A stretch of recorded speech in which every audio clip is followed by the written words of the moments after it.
Hi, this is Eternal King here, bringing you another LOR video today. So, I've got a pretty spicy deck that I shared on Runeterra AR yesterday, and it is what I honestly believe to be the best Lux Illuminated deck in the game. So again, I've been playing with Lux Illuminated quite a bit. I've tried her in various constructions, and I can quite honestly say, especially by Eternal standards, that Lux Illuminated is a good card, and her payoffs are also good. Things like Aberrant Mage Seeker is a good card. Obviously, Lux Illuminated herself, but then also Inspiring Light, the change to this card, is good. So, like, those are your payoff pieces. So the payoffs for Lux Illuminated are good. What's not so good is her tempo package, and like that's proving to be really problematic in a creature-based deck.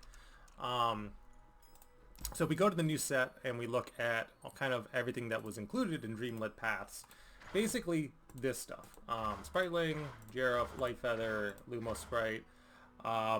That stuff's, Tree Spirits. Tree Spirits is almost a better control card than it is a tempo card. Because you can buff things like, and the same thing with Rising Light as well, is you can buff things like Vex's Gloom effects. So if you use Rising Light, you'll actually stack Gloom 3 times. And it just turns out that stacking Gloom 3 times is actually better than stacking Spirit 3 times. Because there are a lot of ways and a lot of deck constructions where you can buff units without, going all in on this stuff. That is generally subpar. It's not amazing. It's not amazing overall. So again, just my personal anecdotal experience, I believe that Jareth, Lightfeather, into Spriteling, into Lumos Spray, all that stuff is a little on the weekend in terms of the Spirit package.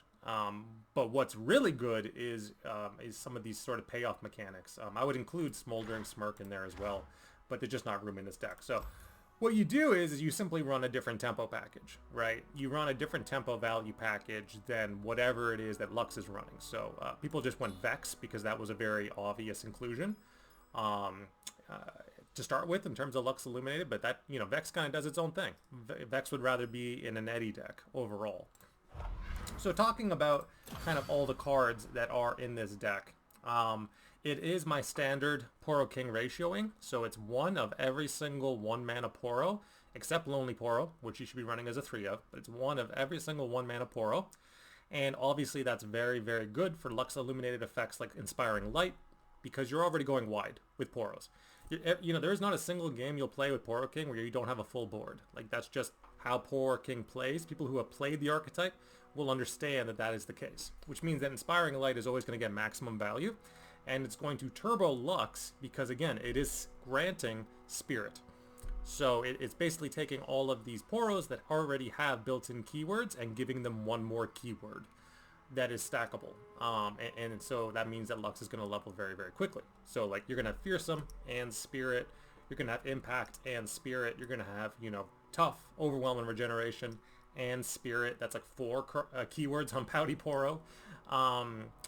So you get the idea. So, like, Lux Illuminated will actually level quite quickly in this deck because all of these things are attacking with Spirit, and they're pre-established keywords. Patch Poro is a 1 of. Again, it's just a nice vanilla 2/3 that has a keyword. Poro Hoarder, 3 of, because again, it's a mandatory card. That once again, it receives Spirit just fine. So as soon as this becomes like a 3/4, it's a much better card. So it's a 3/4 that's cycling. It's pretty good. Poro Stories as a 3 of, because that's how you level Poro King. You never don't run Poro Stories as a 3 of in a Poro King deck, and you never don't run this kind of, loose 1-drop Poro ratioing. That's just how you run Poros in Poro King deck. And then you also run 1 prototype Porobot. Then you run your Lux Illuminated, so Lux comes down on... So, like, your curve might look like something like this. You play Lonely Poro, you play Poro Herder, you play Lux Illuminated, you permanently buff the Poro Hoarder on swing, which means that, any aggro deck is going to have a hard time swinging into you now. And then you just get to do the normal kind of Poro things, which is play Poro Snacks, play Inspiring Light, which is a 2 mana slow speed Poro Snacks that, turbos Lux. one Light of Demacia. Again, we want to be just a little more spirit granting effects. One, 3 Aberrant Mage Seekers, which again, just like a 5-mana Bannerman that is granting spirit and turboing Lux and buffing all your Poros. So again, just because there's no such thing as like a Poro card that buffs all Poros, that's a creature, you can just run Aberrant Mage Seeker and it's literally that. It's the Poro buffer for 5 mana. And a body that does things. Aurora Borealis is a 3 of. Again, this you don't want to run out of steam, right? So these decks can run out of steam very, very easily compared to a lot of other decks and constructions. So even with Poro Herder and Poro Stories and like all these cycling effects and 1-mana cyclers and stuff, you can still absolutely run out of cards. So you just run 3 Aurora Borealis and then you just never run out of cards. And then you run Poro King. And like that's the deck. And it's exceptionally powerful. Now, unfortunately, I've got some RL stuff going on today. So, I'll call this King of Queens, I believe. King of Queens, kind of like a fun title. But yeah, I've got some RL stuff going on this weekend with my girlfriend, so I can't record any gameplay. But suffice to say, I've been running this into the top Eternal decks, things like Lurk, things like Eddie, which is also, again, one of the top standard archetypes. This deck is standard and Eternal viable, very much so. Poro King is one of those interesting cards that, like, what he does is equally powerful in both formats, and then Lux Illuminated and Inspiring Light and Aberrant Mage Seeker just accelerates what Poro King already does.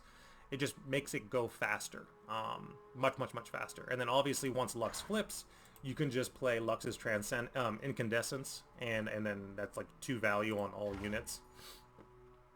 So again, it's just more, it's more snacks-like effects, right? You got your Poro snacks, you've got Lux, you've got your Lux Incandescent, you've got Aberrant Mage Seeker, you have Inspiring Light, you have your normal turbo level, insta level Poro King package, and then, you know, Aurora Borealis so you don't run out of steam.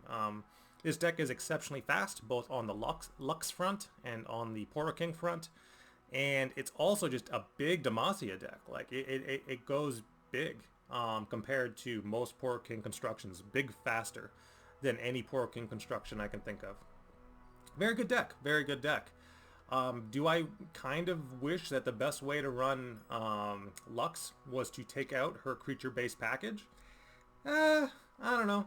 Again, they got to be a little careful, like, with printing too many good cards, right? Like, if Jaro Light Feather was instead a 2/1, so his stats read 1 damage, and then he had Spirit, and he was like a vanilla 2/1 that granted Spirit. You know, again, he would be a more playable card, but at the end of the day, a lot of what Lux does that's interesting has nothing to do with her package. Everything that Lux does, it kind of operates independently of Lux. You know, and then you have, it's just kind of a weird grab bag of cards. Like, you have Luminos Sprite, which is a support card. Very strange for the Lux archetype and awkward for the Lux archetype. Again, you have kind of bad 1-drops that aren't really best in class as far as 1-drops are concerned, and there's not even enough of them to make Lux work in terms of a tempo package. Like, there's just not enough. There's not a, you know, you look at Poros, and it's like Poros, it's all 1-mana cards, and you're jamming Inspiring Light on them, and they have keywords, and then you're swinging, and you're instantly leveling Lux Illuminated. And then you're jamming Poro Snacks on them, and they're getting bigger. And like, all of this curve is very, very low to the ground.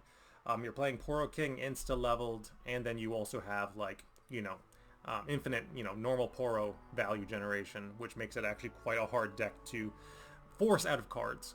In most, you know, hand states, it's hard to run out of cards in a Poro King deck, which most people who have played this archetype can attest. I think that this is just flat out better than the P and Z variant with Temple. Like, I understand what Temple does, and Temple is just like, here's a landmark that generates me infinite value in a Poro King shell, but I think this is better in terms of at least Eternal. Standard's a very different thing, but again, it felt great into Eddie. So Eddie Shyvana, top standard deck, felt great into that. Felt great into Lurk, and Lurk is one of, used to be one of the top aggro decks in standard. Now, you know, still one of the top decks in aggro decks in Eternal. It has weaknesses. It's not as good as some other aggro decks, but it's still a very good deck. in terms of what it does.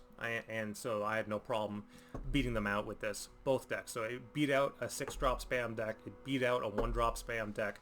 It has that really good mid-range value feel to it.